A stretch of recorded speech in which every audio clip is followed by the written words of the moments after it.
ಬೆಳಗ್ಗೆ ಸುಮಾರು 2 ಗಂಟೆ ಕಾಲ ನಮ್ಮ ಸಚಿವ ಸಂಪುಟದ ಹಿರಿಯ ಸಹೋದ್ಯೋಗಿಗಳ ಜೊತೆಗೆ ಕೋವಿಡ್ ನಿಯಂತ್ರಣಕ್ಕೆ ಬರದೇ ಇರೋ ಈ ಸಂದರ್ಭದಲ್ಲಿ ಯಾವ ರೀತಿ ಕಟ್ಟುನಿಟ್ಟಿನ ಕ್ರಮವನ್ನು ಕೈಗೊಳ್ಳಬೇಕು ಅನ್ನೋದ್ರ ಬಗ್ಗೆ ಒಂದು ತೀರ್ಮಾನವನ್ನು ಕೈಗೊಂಡಿದ್ದು. ಅದರಂತೆ ಈಗ ಮತ್ತೆ ನಮ್ಮ ಮುಖ್ಯ ಕಾರ್ಯದರ್ಶಿಗಳು ಉಳಿದ ಅಧಿಕಾರಿಗಳ ಜೊತೆಗೆ ಸಮಾಲೋಚನೆಯನ್ನು ಮಾಡಿ ನಾವೊಂದು ನಿರ್ಧಾರಕ್ಕೆ ಬಂದಿದ್ದೇವೆ. ಅದಕ್ಕೆ ಜನರು ಸಹಕರಿಸಬೇಕು ಅಂತೇಳಿ ಕೈ ಜೋಡಿಸಿ ವಿನಂತಿಯನ್ನು ಮಾಡ್ತೇನೆ. ರಾಜ್ಯದಲ್ಲಿ ಕೋವಿಡ್-19 ಎರಡನೇ ಅಲೆ ಅತ್ಯಂತ ಪ್ರಬಲವಾಗಿದ್ದು ತೀವ್ರ ಪರಿಣಾಮಗಳನ್ನು ಬೀರ್ತಾ ಇದೆ. ಇದನ್ನು ನಿಯಂತ್ರಿಸಲು ವಿಧಿಸಲಾಗಿರುವ ಕರೋನಾ ಕರ್ಫ್ಯೂ ಈವರೆಗೆ ಹೆಚ್ಚಿನ ಪರಿಣಾಮ ಉಂಟು ಮಾಡಿದೆ. ಸೋಂಕು ಮತ್ತು ಸಾವಿನ ಪ್ರಕರಣಗಳು ಏರುತ್ತಿರುವುದರಿಂದ ಕಠಿಣ ಕ್ರಮ ಕೈಗೊಳ್ಳುವಂಥದ್ದು ಅನಿವಾರ್ಯವಾಗಿದೆ. ದಿನಾಂಕ 10/5/2021 ಬೆಳಗ್ಗೆ 6 ಗಂಟೆಯಿಂದ ದಿನಾಂಕ 24/5/2021 ಬೆಳಗ್ಗೆ 6 ಗಂಟೆವರೆಗೆ ರಾಜ್ಯಾದ್ಯಂತ ಸಂಪೂರ್ಣ ಲಾಕ್ಡೌನ್ ವಿಧಿಸಲಾಗುವುದು. ದಿನಾಂಕ 10/5/2021 ಬೆಳಗ್ಗೆ 6 ಗಂಟೆಯಿಂದ ದಿನಾಂಕ 24/5/2021 ಬೆಳಗ್ಗೆ 6 ಗಂಟೆವರೆಗೆ ರಾಜ್ಯಾದ್ಯಂತ ಸಂಪೂರ್ಣ ಲಾಕ್ಡೌನ್ ವಿಧಿಸಲಾಗುವುದು. ಈ ಅವಧಿಯಲ್ಲಿ ಅಂಗಡಿ ಮುಕ್ಕಟ್ಟು, ಹೋಟೆಲ್, ಪಬ್, ಬಾರ್ ಹಾಗೂ ಕೈಗಾರಿಕಾ ಚಟುವಟಿಕೆಗಳನ್ನು ನಿರ್ಬಂಧಿಸಲಾಗಿದೆ.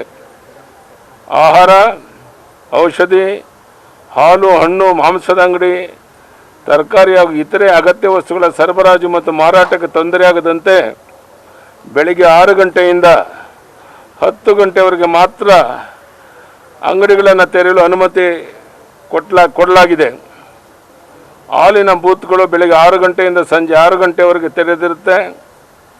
ತಳ್ಳೋ ಗಾಡಿಗಳಲ್ಲಿ ತರಕಾರಿಗಳನ್ನು ಮಾರಾಟ ಮಾಡಲು ಅವಕಾಶ ಕೊಡಲಾಗಿದೆ. ಆಸ್ಪತ್ರೆ ಮತ್ತು ವೈದ್ಯಕೀಯ ಚಿಕಿತ್ಸೆಗಳಿಗೆ ಸಂಬಂಧಿಸಿದಂತೆ ಜನ ಹಾಗೂ ವಾಹನ ಸಂಚಾರಕ್ಕೆ ಅವಕಾಶವನ್ನು ನೀಡಲಾಗುವುದು. ಸರ್ಕಾರಿ ಕಚೇರಿಗಳು ಭಾಗಶಃ ಕಾರ್ಯನಿರ್ವಹಿಸಲಿದ್ದು ವಿವರಗಳನ್ನು ಮಾರ್ಗಸೂಚಿಯಲ್ಲಿ ತಿಳಿಸಲಾಗುವುದು. ಅತ್ಯವಶ್ಯಕ ವಸ್ತುಗಳ ಸಾಗಾಣಿಕೆ, ವಾಹನಗಳ ಸಂಚಾರಕ್ಕೆ ಮಾತ್ರ ಅವಕಾಶ ನೀಡಲಾಗುವುದು. ರಸ್ತೆ ಕಾಮಗಾರಿಗಳಿಗೆ ಯಾವುದೇ ರೀತಿ ಅಡ್ಡಿ ಇರೋದಿಲ್ಲ. ನಿಗದಿತ ಕಟ್ಟಡಗಳ ಆವರಣದೊಳಗೆ ಕೆಲಸ ಮಾಡುವ ಕಾರ್ಮಿಕರನ್ನು ಬಳಸಿಕೊಂಡು ಕಟ್ಟಡ ನಿರ್ಮಾಣ ಚಟುವಟಿಕೆಗಳನ್ನು ಕೈಗೊಳ್ಳಲು ಅವಕಾಶ ಕೊಡಲಾಗಿದೆ. ವಿವಾಹ ಕಾರ್ಯಕ್ರಮದಲ್ಲಿ 50 ಜನಕ್ಕಿಂತ ಹೆಚ್ಚು ಭಾಗವಹಿಸೋದಕ್ಕೆ ಅವಕಾಶವಿಲ್ಲ. ಆ ಥರ ಏನಾದರೂ ಮಾಡಿದ್ರೆ ಅವರ ಕಟ್ಟುನಿಟ್ಟಿನ ಕ್ರಮವನ್ನು ಕೈಗೊಳ್ಳಲಾಗುವುದು. ರಾಜ್ಯದ ಜನತೆ ಸರ್ಕಾರದ ಮಾರ್ಗದರ್ಶಿ ಸೂತ್ರಗಳನ್ನು ಕಡ್ಡಾಯವಾಗಿ ಅನುಸರಿಸುವ ಮೂಲಕ ಈ ಕೋವಿಡ್ ಸಾಂಕ್ರಾಮಿಕವನ್ನು ನಿಯಂತ್ರಿಸಲು ಸರ್ಕಾರದ ಸಹಕರಿಸಲು ವಿನಂತಿಸುತ್ತೇನೆ. ಈ ಲಾಕ್ಡೌನ್ ಕೋವಿಡ್ ಸೋಂಕು ಹರಡುವುದನ್ನು ನಿಯಂತ್ರಿಸಲು ತೆಗೆದುಕೊಂಡಿರುವಂಥದ್ದು ತಾತ್ಕಾಲಿಕ ಕ್ರಮವಾಗಿದ್ದು ದಯಮಾಡಿ ಕಾರ್ಮಿಕರು ಬೆಂಗಳೂರಿನ ತೊರೆದು ಹಳ್ಳಿಗಳಿಗೆ ಹೋಗಬಾರದೆಂದು ಮನವಿ ಮಾಡುತ್ತೇನೆ.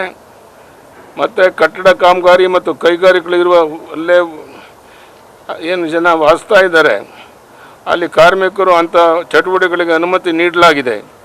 ಹಾಗಾಗಿ ಕಾರ್ಮಿಕರು ಭಯಪಡುವ ಅಗತ್ಯ ಇಲ್ಲ ಅನ್ನೋ ಮಾತನ್ನು ಹೇಳೋಕ್ಕೆ ಇಚ್ಛೆ ಪಡ್ತೇನೆ. ಎಷ್ಟು ದೊಡ್ಡ ಪ್ರಮಾಣದಲ್ಲಿ ಸಾವಾಗಿದೆ ಅಂತ ಈ ಎಲ್ಲದರ ಹಿನ್ನೆಲೆಯಲ್ಲಿ ಏನು ಸಾಧ್ಯನೋ ಆ ಬಿಗಿ ಕ್ರಮವನ್ನು ತಗೊಂಡಿದ್ದೇವೆ. ಇದು ಸರಿ ಕಾಣಲಿಲ್ಲ ಅಥವಾ ಇನ್ನೂ ಬಿಗಿ ಮಾಡಬೇಕು ಅಂತ ಅನಿಸಿದ್ರೆ ಮಾಡೋಕ್ಕೆ ನಾನು ಸಿದ್ಧ ಇದ್ದೇನೆ. ಸದ್ಯಕ್ಕೆ ಇವತ್ತು ಬೆಳಗ್ಗೆ ನಮ್ಮೆಲ್ಲ ಸಚಿವ ಸಂಪುಟದ ಸಹೋದ್ಯೋಗಿಗಳ ಜೊತೆ ಚರ್ಚೆ ಮಾಡಿ ಈಗಲೂ ಸಹ ನಮ್ಮೆಲ್ಲ ಅಧಿಕಾರಿಗಳ ಸಹಿತ ಚರ್ಚೆ ಮಾಡಿ ಈ ತೀರ್ಮಾನಗಳನ್ನು ತಗೊಂಡಿದ್ದೇವೆ. ಇದನ್ನು ಕಟ್ಟುನಿಟ್ಟಾಗಿ ಪಾಲನೆ ಮಾಡುವಂಥದ್ದು ಜನರ ಕರ್ತವ್ಯ. ನಮ್ಮ ಮಾಧ್ಯಮದ ಸ್ನೇಹಿತರು ಸಹ ಇದಕ್ಕೆ ಸಹಕಾರ ಕೊಡಬೇಕು ಅಂತ ವಿನಂತಿಯನ್ನು ಮಾಡ್ತೇನೆ. ಒಬ್ಬರು ಮಾತಾಡಮ್ಮ.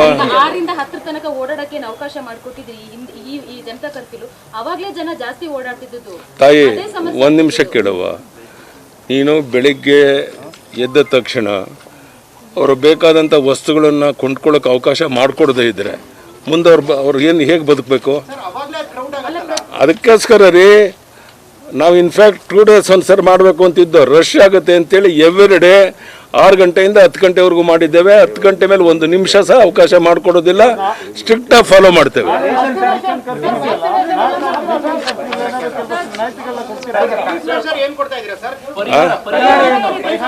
ಎಲ್ಲವನ್ನ ಚರ್ಚೆ ಮಾಡ್ತಾ ಇದ್ದೇವೆ. ಏನು ಮಾಡಬೇಕು ಅನ್ನೋದ್ರ ಬಗ್ಗೆಲ್ಲ ಚರ್ಚೆ ಮಾಡ್ತೇನೆ. ವಿವರವಾದ ಮಾರ್ಗಸೂಚಿಗಳನ್ನು ಕೆಲವೇ ಸಮಯದಲ್ಲಿ ಬಿಡುಗಡೆ ಮಾಡ್ತೇವೆ. ಅದು ನಿಲ್ಲಿಸೋಕ್ಕಾಗಲ್ಲ ರೀ, ಅದು ನಮ್ಮ ಕೈಲಿ ಅಧಿಕಾರ ಇಲ್ಲ. ಟ್ರೈನು ವಿಮಾನ ಅದ್ರ ಪಾಡ್ಗದ್ ನಡೆಯುತ್ತೆ. ಅದಕ್ಕೆ ಟಿಕೆಟ್ ಇರುವಂತ ಹೋಗೋ ಬರೋದಕ್ಕೆ ಯಾವುದೇ ಅಡ್ಡಿ ಆತಂಕಗಳಿಲ್ಲ. ಯಾವುದು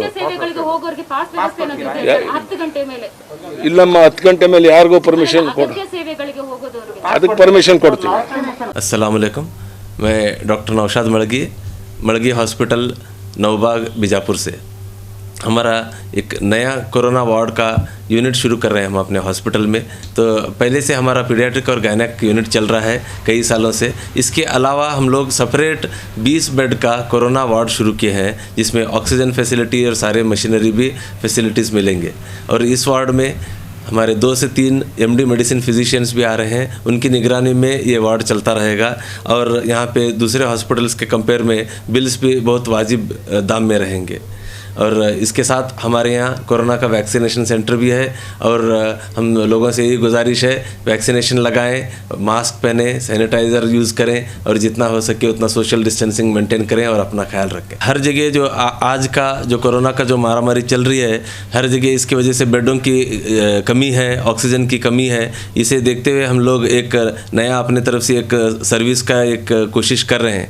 और यहाँ पे एकदम कम दामों में, कम कीमत के इसमें रखें, जो कि लोगों को ज़्यादा इसकी वजह से परेशानी भी ना हो और घबराहट भी ना हो। तो हम यही लोगों से गुजारिश है, जितना हो सके हमारे यहाँ लोग आएँ और हमारे सर्विसेज जो कि कोरोना के OPD सर्विस भी है और IPD एडमिशन सर्विसेज भी है, जितना हो सके हमारे सर्विसेज का फ़ायदा उठाएँ।